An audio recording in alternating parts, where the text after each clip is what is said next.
बहुत समय पहले, जब ना आकाश था ना धरती, चारों ओर सिर्फ अंधकार और शून्य था। उसी अनंत शून्य में एक दिव्य शक्ति विद्यमान थी। वो थे भगवान शिव। लेकिन उस समय किसी को भी शिव के अस्तित्व का पता नहीं था। एक दिन ब्रह्मांड की रचना के लिए ब्रह्मा प्रकट हुए। उन्होंने सोचा, मैं ही सबसे बड़ा हूं, मैंने इस सृष्टि को बनाया है। उसी समय विष्णु भी प्रकट हुए। उन्होंने कहा, नहीं, सृष्टि का पालन मैं करता हूं, इसलिए मैं श्रेष्ठ हूं। दोनों के बीच विवाद बढ़ने लगा, कौन सबसे महान है। तभी अचानक उनके बीच एक विशाल अग्निस्तंभ प्रकट हुआ। वो इतना ऊंचा और गहरा था कि उसका कोई अंत दिखाई नहीं देता था। ये एक रहस्यमयी प्रकाश था।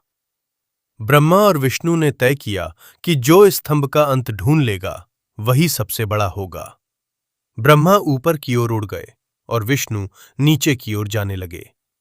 वे हजारों साल तक खोजते रहे, लेकिन उस स्तंभ का ना तो आरंभ मिला ना अंत।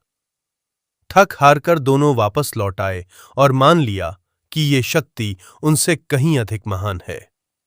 तभी उस अग्नि स्तंभ से एक दिव्य स्वर गूंजा और उस प्रकाश से प्रकट हुए भगवान शिव। शिव ने कहा, मैं ही इस ब्रह्मांड की मूल शक्ति हूं। न मेरा जन्म हुआ है, न ही मेरा अंत होगा। मैं ही सृजन, पालन और संहार का आधार हूं। ये सुनकर ब्रह्मा और विष्णु ने शिव के सामने सिर झुका दिया और उनकी महिमा को स्वीकार किया।